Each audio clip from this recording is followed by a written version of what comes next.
റോന്ത് റോന്ത് ചുറ്റുക എന്നൊക്കെയുള്ള പ്രയോഗം നമുക്ക് പരിചിതമാണ്. പോലീസിൻ്റെ നൈറ്റ് പെട്രോളിങ്ങിനെ പറ്റിയാണ്. ഒരുപക്ഷെ നമ്മുടെയൊക്കെ ജീവിതത്തിൽ നമ്മൾ പലപ്പോഴും കണ്ടിട്ടുണ്ടാവാം.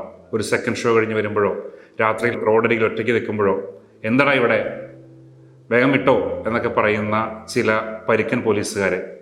പക്ഷേ എന്താണ് പോലീസിൻ്റെ പെട്രോളിംഗ്, അല്ലെങ്കിൽ പോലീസിൻ്റെ പെട്രോളിംഗ് ലൈഫിൽ സംഭവിക്കുന്ന കാര്യങ്ങൾ എന്തൊക്കെയാണ്, അതിൻ്റെ ഡീറ്റെയിലിംഗ് എന്തൊക്കെയാണെന്ന് ഒരുപക്ഷെ നമ്മൾ അധികം ചികഞ്ഞു പോയിട്ടുണ്ടാവില്ല. അത്തരത്തിലുള്ള പോലീസിൻ്റെ ഒരു നൈറ്റ് പെട്രോളിൻ്റെ ഒരു രാത്രിയുടെ കഥയാണ് റോന്ത് എന്ന സിനിമ നമ്മുടെ മുന്നിലേക്ക് കൊണ്ടുത്തരുന്നത്. ഷാഹി കബീർ ഇതിനോടകം തന്നെ മലയാള സിനിമയിൽ തൻ്റെതായ സ്പേസ് കണ്ടെത്തിയ തിരക്കഥാകൃത്തും സംവിധായകനുമാണ്. Joseph, നായാട്ട്, ഇലവീഴ, Poonchira, officer on duty, ഇപ്പോൾ വീണ്ടും റോന്തിലേക്ക് എത്തുമ്പോൾ എന്താണ് ഷാഹി കബീർ എന്ന തിരക്കഥാകൃത്തിൻ്റെയും അദ്ദേഹത്തിലെ സംവിധായകൻ്റെയും പ്രത്യേകത?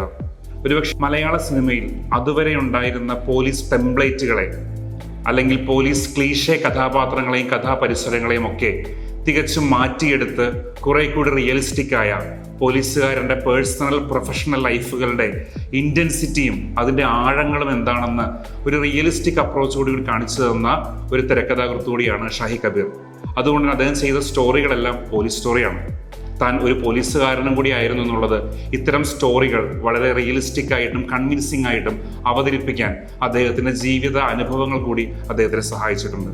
ഓഫീസർ ഓൺ ഡ്യൂട്ടിക്ക് ശേഷം അദ്ദേഹം തിരക്കഥ എഴുതുകയും ഇലവീഴ, പുഞ്ചിറയ്ക്ക് ശേഷം അദ്ദേഹം സംവിധാനം ചെയ്യുകയും ചെയ്യുന്ന റോന്ത് എന്ന മൂവിയിലേക്ക് നമുക്ക് വരാം. ഒരുപക്ഷെ ദിലീഷ് പോത്തൻ, റോഷൻ മാത്യൂസ് എന്നീ രണ്ട് കഥാപാത്രങ്ങളിലൂടെയാണ് ഈ സിനിമ സഞ്ചരിക്കുന്നത്.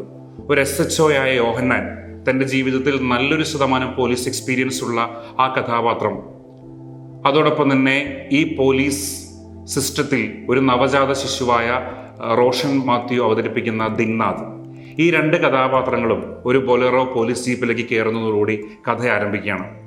ഈ പോലീസ് ജീപ്പിൻ്റെ മുഴക്കവും പോലീസ് വയർലെസ്സിൽ നിന്ന് വരുന്ന ശബ്ദങ്ങളും രാത്രിയുടെ നിശബ്ദതയും ഇതെല്ലാം കൊണ്ട് ഏതാനും സീനുകൾക്കുള്ളിൽ തന്നെ നമ്മൾ ഈ സീനിലേക്ക് ഇന്നായി കഴിയും. ഒരുപക്ഷെ ആ പോലീസ് ജീപ്പിൻ്റെ ഉള്ളിൽ ഒരു മൂന്നാമനായി നമ്മളും അറിയാതെ സഞ്ചരിച്ചു തുടങ്ങുകയാണ്.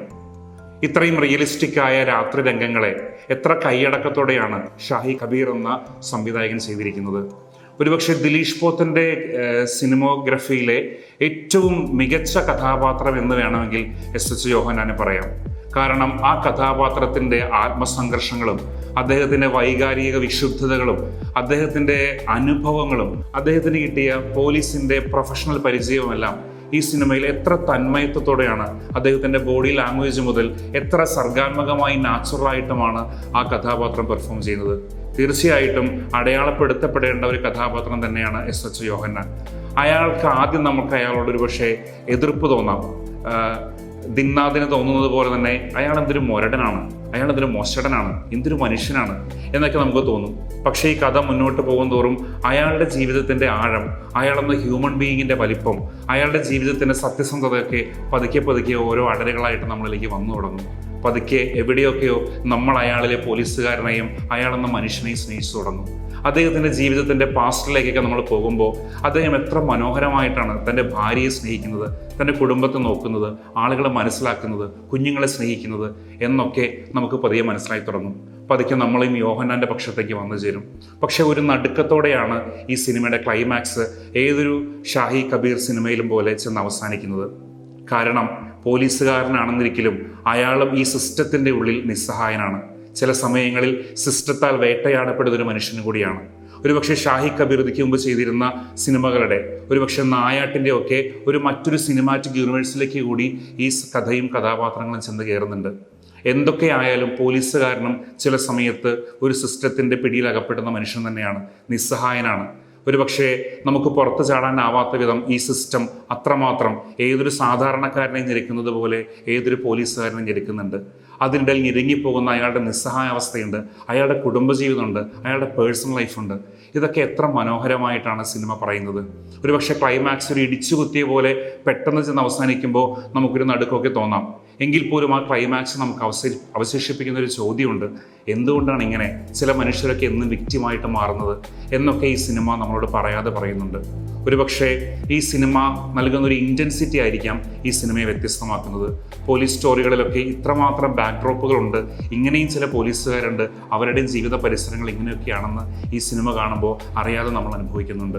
ഒരു രാത്രിയുടെ വിഷ്വൽസിനെ എത്ര മനോഹരമായിട്ടാണ് സിനിമാറ്റോഗ്രാഫർ അവതരിപ്പിച്ചിരിക്കുന്നത്. ഒരുപക്ഷെ അണ്ടർ റേറ്റഡ് ആയിട്ട് തോന്നിയേക്കാവുന്നത് ഇതിൻ്റെ മ്യൂസിക് ഡയറക്ടർ അനിൽ ജോൺസനാണ്. ഇതിനോടകം തന്നെ അദ്ദേഹം മുദ്ര പതിപ്പിച്ചിട്ടുണ്ട് പല സിനിമകളിലും, ഒട്ടും ലൗഡ് ആകാതെ എന്നാൽ ഈ സിനിമയുടെ ഏറ്റവും ചേർന്ന് കിടക്കുന്ന രീതിയിൽ ഒരുപക്ഷെ സൈലൻസിനെയൊക്കെ ഏറ്റവും നന്നായിട്ട് ഉപയോഗിച്ചിട്ട് ഈ സിനിമയുടെ ബാക്ക്ഗ്രൗണ്ട് സ്കോർ മനോഹരമായിട്ടാണ് ചെയ്തു വച്ചിരിക്കുന്നത്. തീർച്ചയായിട്ടും ഈ സിനിമ കാലഘട്ടത്തിൽ അടയാളപ്പെടുത്തപ്പെടേണ്ടതും കാണേണ്ടതുമായ ഒരു സിനിമയാണ് റോന്ത്. പോലീസുകാരുടെയും അവരുടെ ജീവിത പരിസരങ്ങളെയും അവരുടെ ഇമോഷൻസിനെയൊക്കെ ഒന്ന് മനസ്സിലാക്കാൻ വേണ്ടി കൂടി ഈ സിനിമ കാണുന്നത് നല്ലതായിരിക്കാം. ഒന്ന് റോന്ത് ചുറ്റിയിട്ട് വരാം ഈ സിനിമയിലൂടെ.